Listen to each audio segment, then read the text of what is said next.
Welcome to the Growth Whisperers podcast, where everything we talk about is about how to build an enduring, great business.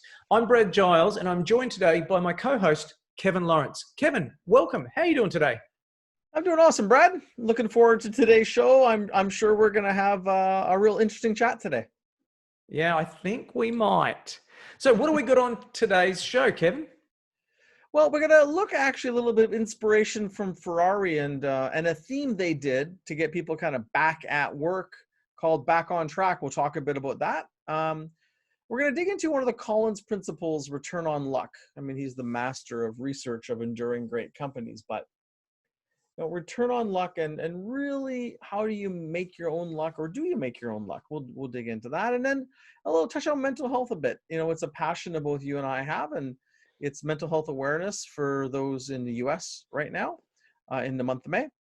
And so we're going to talk about mental health a little bit and what you might be able to do with it and a couple tools that could help you. So we got a pretty full list today. Awesome. Well, let's get straight into it. So first of all, Ferrari have what we might call a quarterly theme, but broadly called a theme. So let's just start by explaining what is a theme and how Ferrari used it. Yeah, so a theme basically it's a rallying cry for a company to get everyone and people, there will be typically a slogan and something that you're trying to drive. Brad, we've both done with clients we work at lots of amazing themes, but basically it's to get everyone to focus on one really important thing instead of people being kind of going to the beat of their own drum. And in this case, it was, and by the way, and usually they would be over a 90-day period or a quarter. Some companies try to do them for a year, but you kind of have to freshen it up. It'll kind of burnt out. But we've done hundreds of different ones. They're great at driving people's attention, energy, and then getting almost always a better result. Yeah. Yeah. So with this, anything you'd add to that, Brad? Anything a different perspective on that? Well, no. I guess I am familiar with it, obviously, from Jack Stack originally. Great game of business. But yep. Many people do it. Like this is so a simple way to explain it. We've got to hit this sales target this month, and this is what we're going to do. And if we hit that sales target, then we'll celebrate in that manner. That's the easiest way to do it. It's pretty common in business. But Ferrari, I think, have developed a theme that's called Back on Track. They're in Italy, Modena, I think it is, Modena, yep. Where the factory is. They've had to close because of the COVID virus, and they've developed this really interesting theme. I'd call it a quarterly theme, but it's a theme to get everyone safely back. And it's around these 9 pillars, 3 main areas of 9 pillars, which is really quite interesting. It's interesting because it's about getting production restarted safely, but they're looking at these 3 areas. Yeah, it's the areas of core. There's these core activities of things they're gonna do.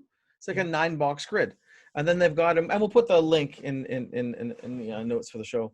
They got employees care. So how do we take care of our people? And interesting is, voluntary medical screening of employees, voluntary participation in a monitoring and tracking app, and then medical care for people that are infected, and then, stakeholder value. So extension of the voluntary program to family members, support personnel on Ferrari premises. So extending their ability to help those important people. Knowledge sharing with other companies interested in their Back on Track project. We should maybe reach out to them, actually. An extension of the voluntary program into the community. Yeah. So how are they extending it farther? It was a beautifully thought out thing. Sorry, it's more thoughts there, Brad. Yeah, and they've got a great visual of a racetrack, clearly a racing heritage. I love it. Yeah, and that's one of the things that we've learned through quarterly themes or how themes work best. A great visual to see where you're at in terms of the timeline and what's upcoming and what we've already achieved. So they've got a visual of a racetrack and where we're at and what dates are upcoming and what's going to happen in the future. Really, really good visual. Again, that we'll put the link to, or that people can find. They can find it by looking at Ferrari Back on Track. If you Google that, you'll find it, but we'll also put a link. Yep. But Yeah, and I love the way that also that they're providing support to all stakeholders, and what specifically is, if your family is in isolation, they're going to put up for accommodation. If the suppliers have problems, they're going to look after them as well. So yeah, I think it's a really good example of best practice, how to build the plan to get back to work, how to sell it or promote it to employees, and how to get people to understand it and understand the progress and what we're really trying to achieve. Why do you think more people aren't doing it like this? It's the first one I've seen where it extends beyond their employees. Most people are just thinking about their direct team and sometimes customers, but why do you think more people aren't thinking about these extended stakeholders around them? Because they just don't care. I think they don't care enough. Mm-hmm. Okay, now I will just prepare for all the tomatoes to be thrown. but no, we do care. We really do care. Well, I think it's so it could be they don't care, but it's also like they're so damn busy just trying to keep their own car on their own racetrack. Like, thinking about other people is like, you need to be really well prepared and have extra bandwidth to even do that. Yeah, but let's now take away the emotion. If one of the supplier, like, there's a really pragmatic reason behind it as well for looking after suppliers within the supply chain, because if they have a problem, that upsets what we're trying to achieve, right? Correct. They're taking care of the people that they need to take care of, i.e. because it makes the whole system work. Yeah. But it's interesting, a lot of people are often short-sighted and don't see, because it's great to offer that. Why wouldn't you? And it builds goodwill and all kinds of other things. But I think people get so caught up in what they're doing in these crisis times, sometimes they don't think that far out. Well, it's just risk planning. It's understanding, if we're going to operate, what is the risk that either we may not receive the materials that we need to make a car, or the risk that there could be an infection that will stop production here or somewhere else. It's just risk planning, and then they attribute a dollar figure to it. But I come back to, I don't think they care enough to think about that, either because they don't care about what happens. They just like, we've got a contract and we want it, but maybe not care enough to do appropriate risk planning as well. Yeah, I think so. I do think so. And, there's a lot of disciplined thought required and time to prepare for this stuff. And most people probably weren't that prepared, or maybe didn't even have time to kind of get ahead of it and get more prepared. Yeah. But this is what we do, right? But what's the most important thing is planning. It's having a plan, establishing the plan, understanding where it's going to take us, and making sure that it's covering all of the bases, and it's covering, I guess the risk in this case is pretty important, but it's covering everything that needs to happen so that we can, geez, you and I have been banging on about this for at least a few months now since it began. You've got to understand, how do you get to a point where you go from the hammer into the dance, and then during the dance, which is the long period of time after when cases have dropped, that you can have a sustainable cash flow positive business model. That all of that comes back to good planning. It does. And it's the ability to think ahead, anticipate things, and see how, and something we'll talk about a bit later, but maybe a transition is how you can get a good return on the luck that you have. Because everyone got delivered, in different ways based on your industry and even how, on your industry, different ways, and maybe the country you're in. But how do you take these not so great cards that a lot of people have been dealt and do something great with those cards? And lots of people think that there's a thing called luck.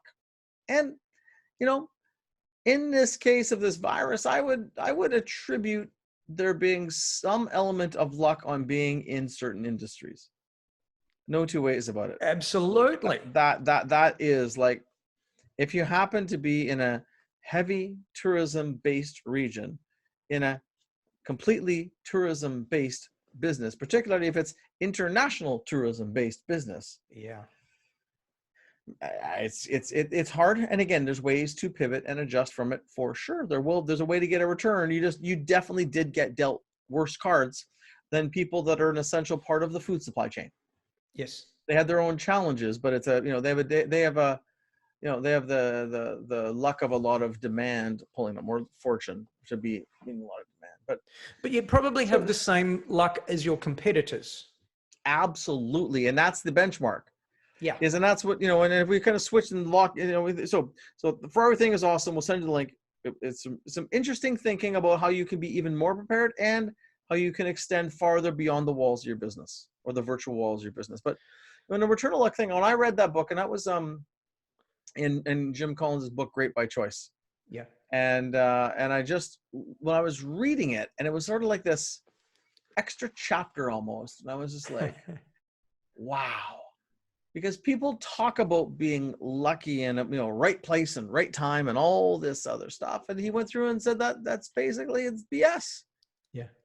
And that statistically, even the most enduring great companies had worse luck than their competitors. So it's actually like the more successful people had worse luck. I mean, imagine that. That is not what people believe. And what I love about it is that in the book, he says, we kind of stumbled onto the luck concept. It was not something that we set out to do, because luck doesn't play into the whole premise of data and statistics, and everything must be measurable, and it must be quantifiable, and it must be able to be peer reviewed and succeed that process. But he said we kind of just stumbled onto it, and then once we got onto it, it kept validating itself that it was everyone had approximately equal amounts of good luck and bad luck, but it was what they did with the good luck that made the biggest difference. Yes, they leverage. It's interesting. As I've shared with you, we both have a passion for cars and racing. We got to attend an F1 race together in Oz last year, which was awesome. But my son and I are members up at the racetrack, and we're at the racetrack this weekend. And I'm always fascinated when you take different drivers in identical cars and how they get very different results. Yeah. And there's two different angles on that. One is the performance they can get out of a car, a different driver out of the identical hardware. And I've always loved when I used to race in a series where everyone had the identical car. And that's the way, kart racing and that is done too. Identical equipment, and then let the greatest driver win. So there's that of maximizing equipment. That's similar return luck. But then there's also when there's scenarios where you got two very, very good drivers and very similar equipment, but how some guys or gals can make a pass where the other person can't and then take the lead. Yes. And it's a very similar thing. We're all humans, but some people can get better results with the same resources, whether they're great resources or not great resources. And it's fascinating. And I'm fascinated by it. And I'm like, what do you think the mentality is? What's inside the heads of the people who get better luck? Act now. I think it's identifying the opportunity and taking immediate and significant action toward it, rather than just letting it pass by, or maybe only having a half-hearted approach. And I don't want to get confused with bullets before cannonballs, right? Because there's this concept again from Jim Collins, which is fire a bullet before a cannonball. Test, calibrate, make sure your idea is good type thing. Yeah, make sure it's good. But then when the luck presents itself, you need to take significant action towards that. I've seen a lot of people with a lot of opportunities, CEOs that I work with and leadership teams, and they just let it fall through. And they don't take that significant action. Yeah. I was telling you before, so we were up chatting with some people this weekend, social distancing as we're sitting around the table at lunch. It was all good. It was great because the caterer was there and had, boxed sandwiches and things. Normally they serve, food out of the kitchen at the venue. And we're talking to some guys about luck. And I'm going to keep the story slightly generic because it's, I don't know whether it's cool to share or not. Fair enough. But there's a guy that decided to become an agent, like a talent agent. And he ended up getting a couple of these people who ended up on a reality TV show. Instagram, had a couple million Instagram followers, and they became their agent. So the guy had nothing to do with being an agent. He just knew someone and said, hey, I'll do that, and became their agent. Well, there was recently another very popular show that came out. And this guy's like, I wonder, I could probably be the agent for these people. There's an opportunity here. So he just called because somebody. They need an agent. The luck is that he's just to be clear here. The person has become famous out of nowhere and doesn't have an agent. Yes. Now, whether they knew that or not, I don't know. But at the end of the day, they just found a way to call someone very close to the person and say, hey, here's the scenario. I bet you're experiencing this and this and this and this and this. And they're like, yes, yes, yes, yes, yes. And you should have an agent. And I could be great for you. And here's what I could do for you. And I've done something similar for like 2 others ever, but 2. Yeah. And next thing you know, they're the person's agent. Now, there's probably 10,000, maybe 1,000, maybe 100, I don't know. But there will be a few thousand people in the world probably who are agents. And there's the professional agencies that could have done this, yet this guy made the call at the right time to the right person with the right strategy. But he just made the damn call. Yeah. And there could be a way better agent out there for this person, but they didn't make the damn call and connect. So that's, he made luck out of almost nothing.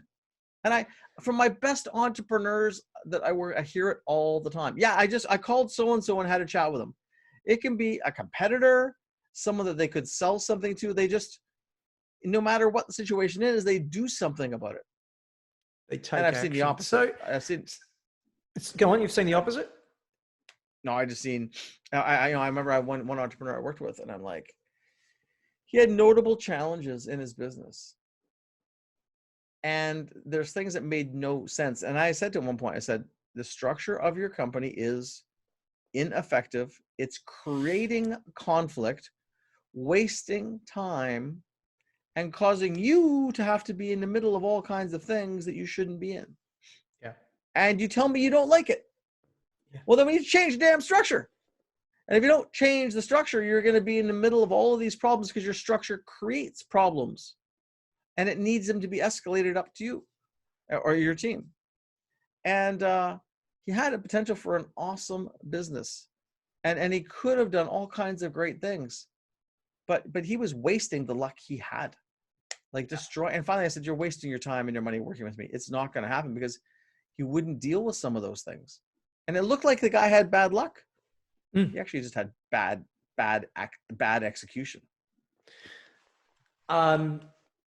Return on luck has to be in the context, though, of the hedgehog concept. That has to be in the context of discipline, because if I make eyeglasses, picks up eyeglasses for those who don't have video.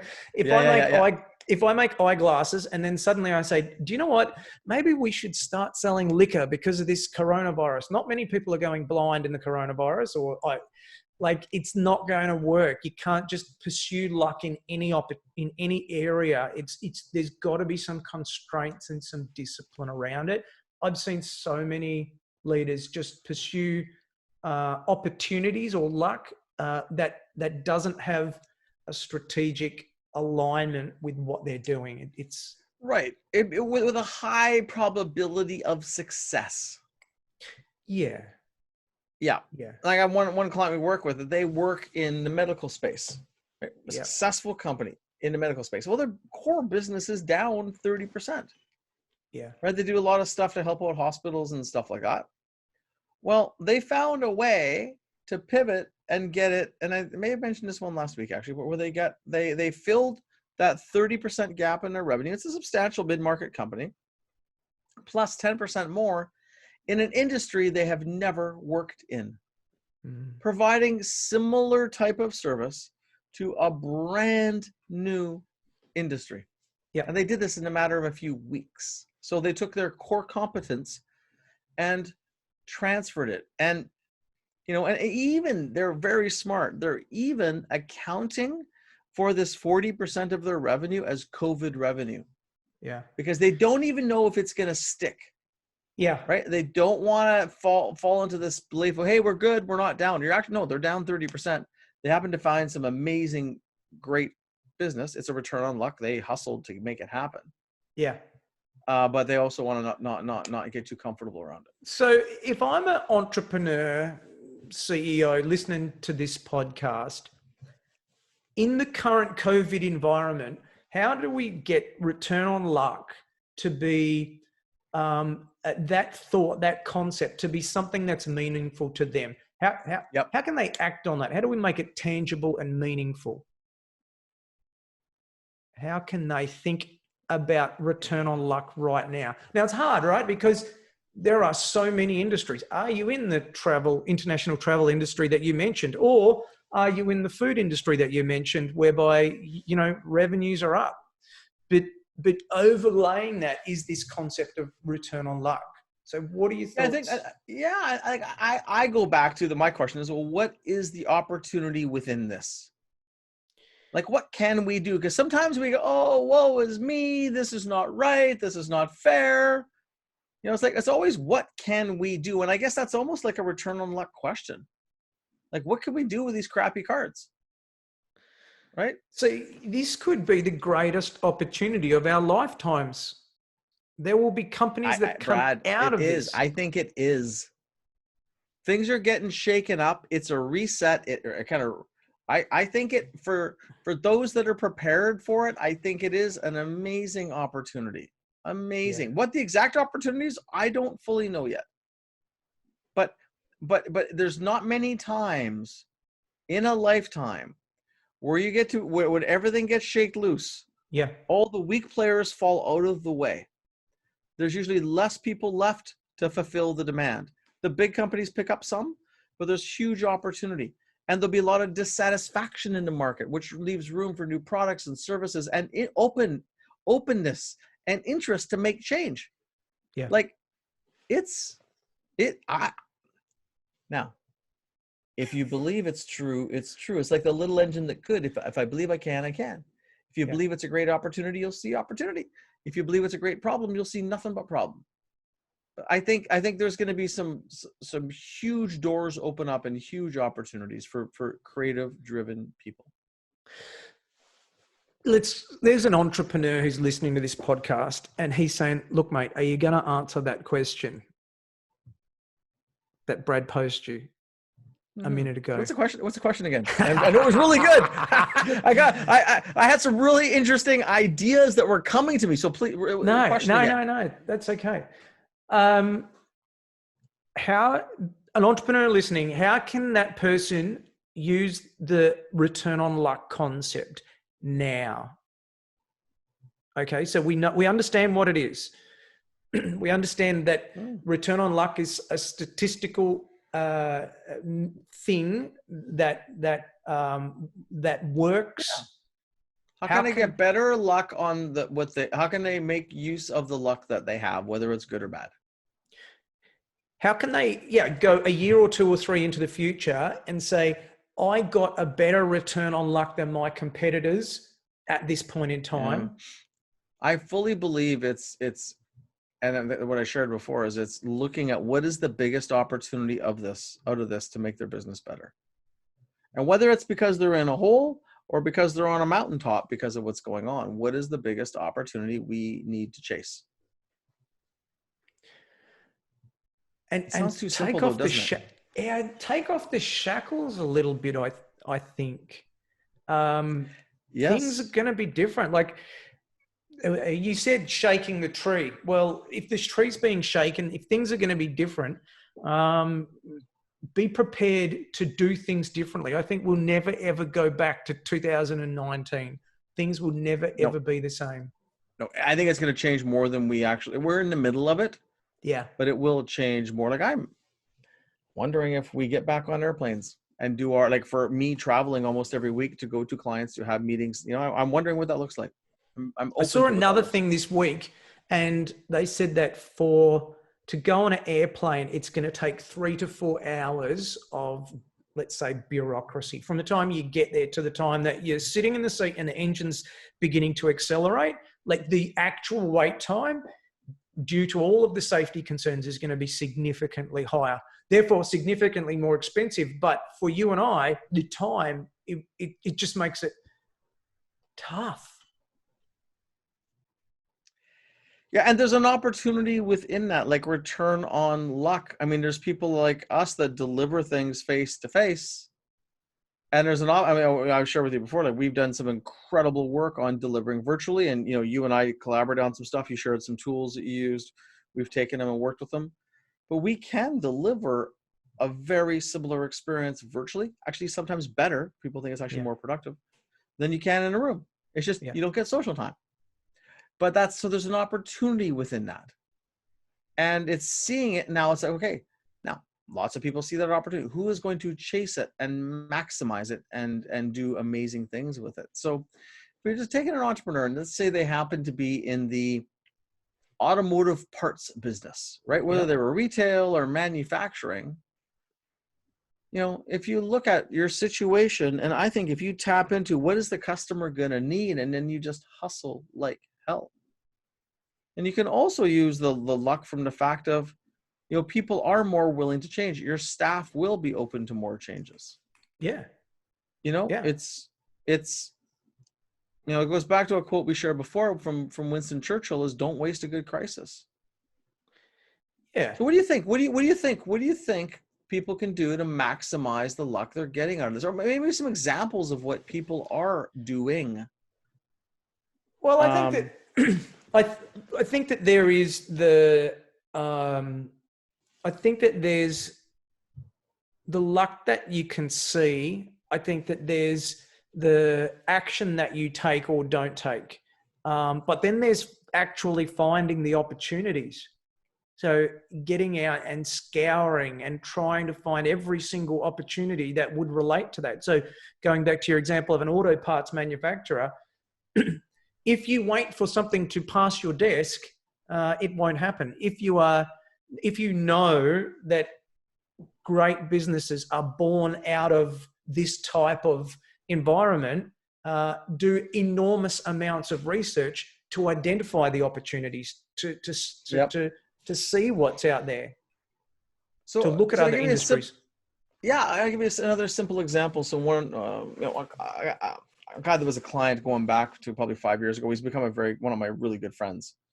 We were chatting on the weekend, and he's in the office furniture business, and a lot of people are reconfiguring their offices. So it's a good time to be in the office furniture business.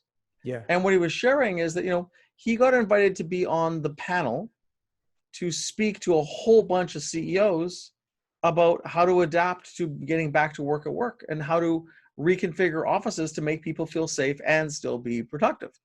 So he went on this panel because he's been configuring offices for 15, 20 years.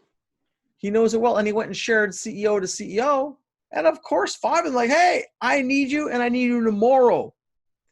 So he had people coming to him with all kinds of opportunities. They didn't care about what it cost. They just had to have it. Yeah. And so the luck is, yes, there's opportunity in the office furniture business. And he and I were talking a few weeks before that, like, man, you guys are going to be booming. And because I was telling him what I was hearing from our CEO calls with our groups that we work, or our clients. But then he got to be on a panel and promote, and he prepared very well to share some good education, which led to business. But there's other people in that industry who aren't out there sharing how they can help you solve your problem. Yeah. And so look to other industries. Look to other industries. Look to what people are doing. Open your mind. But at the end of the day, you got to get out. This is the success here goes to the hustlers. the people that are out there making something of it. The other piece is planning. We were talking, I think we're in the calm between the storms. Really? Tell me about that. Well, either we're in the calm between a health crisis and an economic crisis, or we're in the calm between a health crisis and another health crisis mixed with an economic crisis. So I don't know if this virus thing comes back again. I know the economy is gonna, bite us all in the rear in some way. Maybe it's not the calm before the storm. Maybe it's the hurricane with the eye at the center, and and it's passed over, and now it's like, oh, we can see the sun, and then you can see these dark clouds coming your way. Who knows? But it's a great time to plan. It's a great time to get ready and better tooled for the next round, because if it's not medical, it is economic. So we've got the difference. What's the difference? Sorry that I cut you off there. Between a real estate agent who says it's a great time to buy and a strategic advisor like you and I that says right now it's a great time to plan. Because the real estate agent, and I had one say that to me, and I assured them, I had a conversation. I'm like, no, absolutely not. I agree, but that's my point. That's what they always say. Of course they do, because they're supposed to. They're salespeople. They got to keep selling. They got to make their quotas. It's a great time to buy a car. It's a great time to buy a house. It's a great time to buy everything. I mean, what else are they going to tell you? So it's a horrible time? So let's put out our ears in the eyes of the listener. I don't know if that makes any sense at all. Looking at two strategic planners saying it's a great time to plan. So why is it actually really, really a good time to plan now? Because I got it. Because you need to get prepared. At the end of the day, if you're on your raft floating in the ocean trying to get to another island and you get stuck in a storm and washed on shore, the storm subsides, you got time to fix up the damn thing before you get destroyed again. That's all. It's time to get more prepared, as well as you're out there. So it's like there's preparation, and then there's driving sales and driving revenue as well. Yeah. But it's like, because you got some time to think. People have been just going. Yeah. So what will some of the best people be doing? Plans to build up cash, maybe putting some contingency plans in place, or scenario plans. I don't know. Like Ferrari. Exactly. I mean, I think it's a time because people were full sprinting. A lot of people we work with, time to step back, reflect on what's going on, and what do we do? And if it does come back, how are we going to handle it better next time? And what are we going to do to prevent some of these issues? What are we going to do so we don't have to shut our business down again? Yeah. So I think there is the planning, there is the hustling. What else is there, do you think, in this return on luck? And by the way, I wouldn't spend, what else would help this return on luck? I think that maybe first accepting that there is luck out there at the moment. That may sound silly, but it's very, you're 3 rounds in with Mike Tyson. You may not think there's a lot of luck out there, to use a metaphor for what has happened broadly. Like, there is luck there, and you've got to find it. You've got to know it. I suppose going back to the question that I mentioned before, tying that into the return in luck, I work with a team, and they've said, look, we're going to stop all of our strategic planning right now against some very good advice. We're going to stop it right now because all we've got to do is just execute, and we've got to cut costs as much as possible. Not the kind of thing that I'm taking very well to hear, because I'm the opposite. I'm like, no, now's when you've got a plan, right? But everything that they're doing is focused around today, and it doesn't tie into any broader quarterly or annual targets or goals, or it. They're not working in Covey's quadrant 2. Everything is in quadrant 1, urgent and right now. And that can work for the short term, kind of. It's not the philosophy. We work with companies who build disciplined organizations. They go from good to great to greater. right? Yeah. And so yeah, that kind of makes me cringe. I've got one that we're going to monthly planning. Yeah. One of the CEOs I work with is like, you know what, I want to do this every month. There's a lot changing. We don't want to lock into any plans. We got to stay nimble. So now we're supposed to do our quarterly planning in June. It's going to be one in June, one in July, one in August, just to help them stay really nimble. And that's, to reset their priorities. It is, because that's the way they want. Not everybody needs to do that. For them, this is the company that is, actually down 30%, but up net 10% because of this additional business. And it's like, it's a little bit, it's exciting as hell. We want to maximize it. We're gonna take those cards and we're gonna run with them like the best we can. Yeah. But yeah, it's funny because when people talk about, and again, as an advisor and strategic advisor like we are, our businesses get busier during these times. Yeah. But there's some people that don't get it. It's like a sport team, a footy team, or cricket team, or hockey team, or basketball team.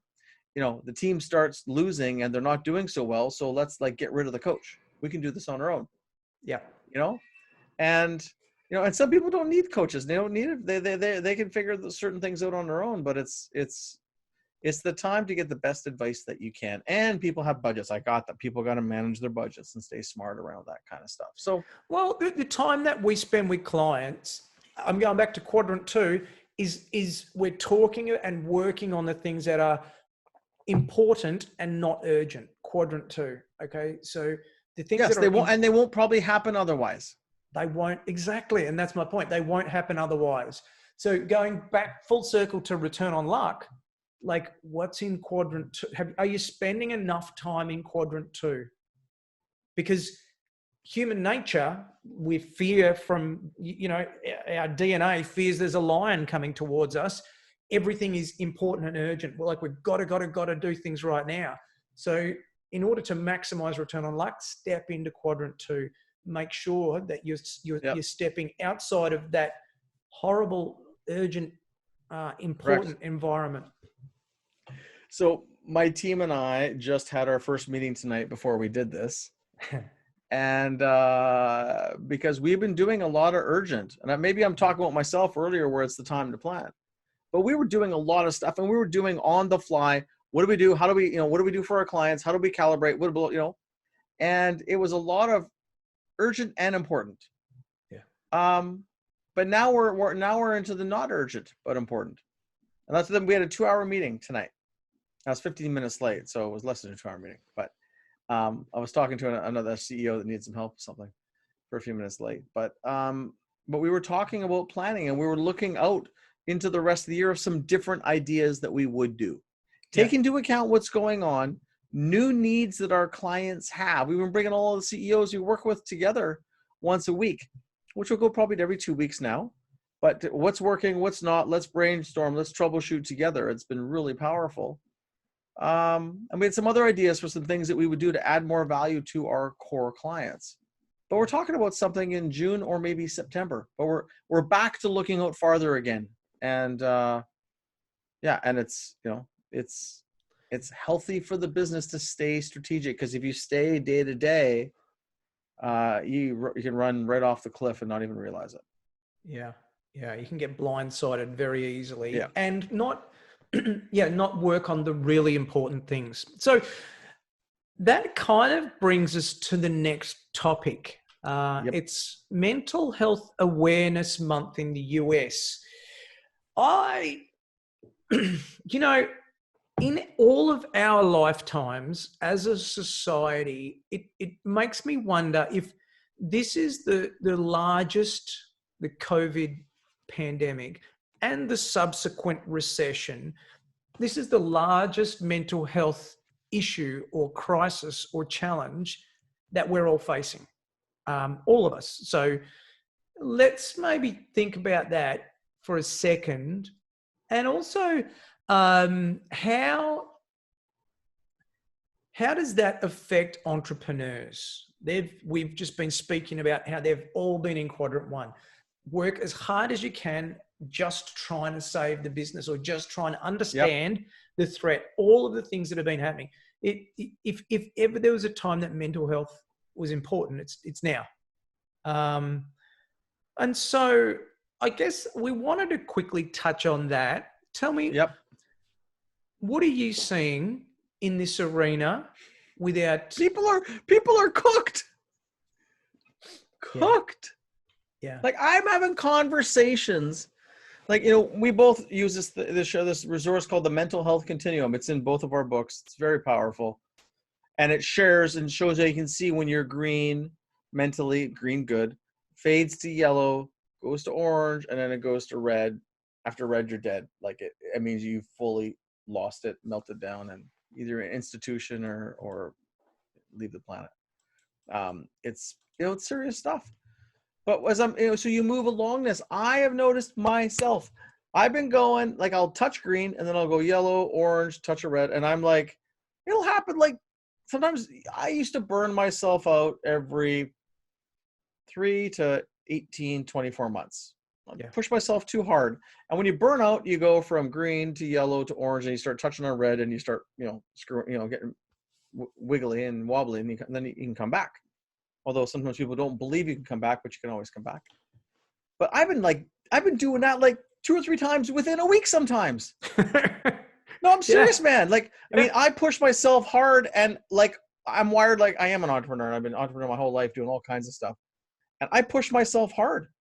And I push myself to the ragged edge. And I noticed, like, you know, last week, so it shows up in social activity. It shows up in sleep patterns, body aches and pains, the state of your mind, able to focus, concentrate, and do your work. Like, sleep and social activity are 2 big indicators. And then the coping mechanisms, alcohol, drugs, other things, gambling. I had one night last week. I have not been sleeping right in the last 2 months, like notably less appropriate or less effective sleep.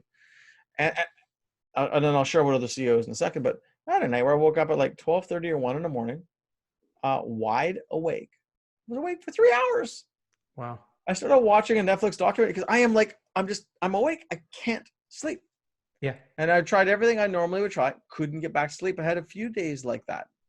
And the thing is, when we talk about mental health openly with all of our clients, because it's something that affects every human. Nobody gets out without having to deal with going into the yellow or the orange zone on some basis. And a lot of people would have been pushed there.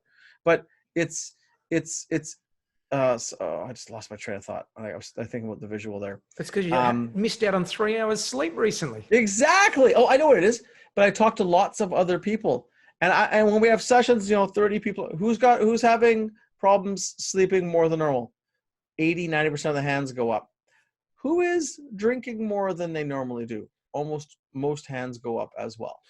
Yeah. And those are just things showing that you're getting a little more frazzled and stressed. And I think lots of people are. Most people I talk to privately say absolutely yes and admit it. What are you seeing or hearing, Brad? Well, how could they not be? It's not. I don't. There may be a statistical anomaly that Sure. isn't, but everyone, and let's be fair. Outside of these times, entrepreneurs are more likely to be susceptible to mental health issues. Okay, it's just they are statistically from other studies.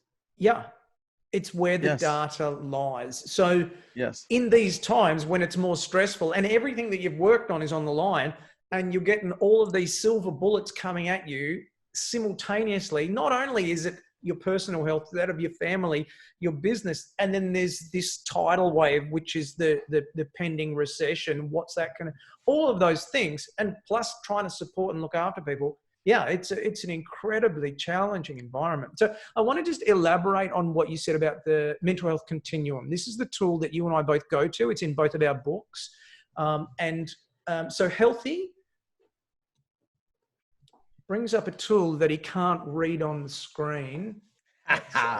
Without his spectacles. Yeah. So healthy, normal fluctuations in mood, takes things in their stride, good sense of humor, consistent performance, normal sleep patterns. So that's green, right? And then we go to reacting, which is yellow, nervousness, irritability, sadness, overwhelmed, displaced sarcasm, procrastination, forgetfulness, trouble sleeping, low energy, etc. I've gotten about halfway through that list. Then quickly, injured, which is orange, anxiety, anger, difficulty concentrating, trouble making decisions, increased fatigue, aches, pain, recurring vivid nightmares. And then we get into ill, which is red, excessive anxiety, panic attacks, easily enraged, depressed, cannot concentrate, etc.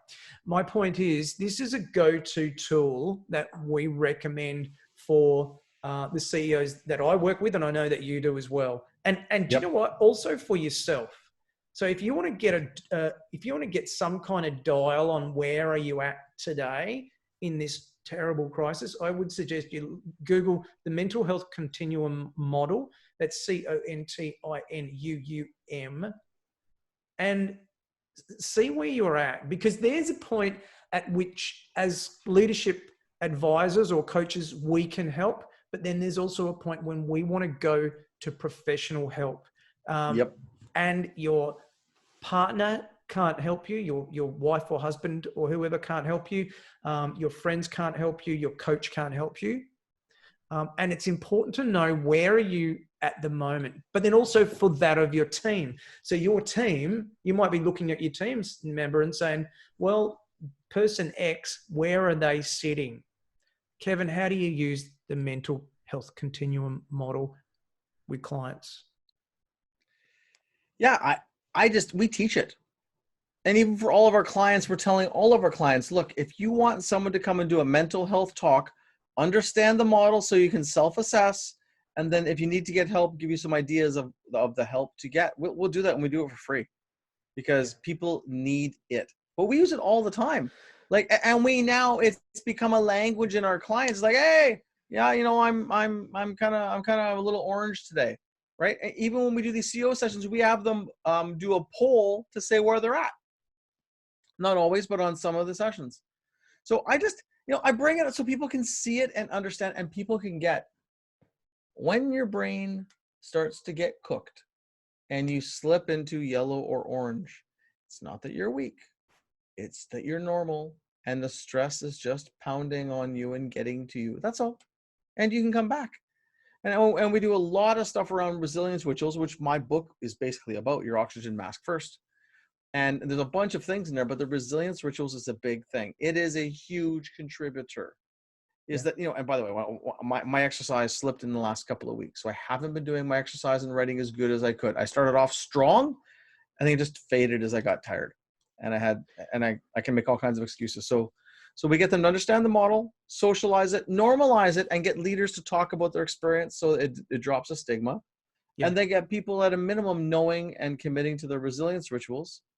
And then we set it as part of the goals every quarter for most executive teams. What is your self-growth goal? Either what are you going to do to take better care of yourself, or how are you going to grow as a leader? And again, so we have everyone doing that. We talk about it and keep it on the table. How about you? What do you do? I use the model, probably not to the degree that you do, but I get CEOs to work through that when it's beginning to seem obvious in a conversation that they're a bit under stress or challenged.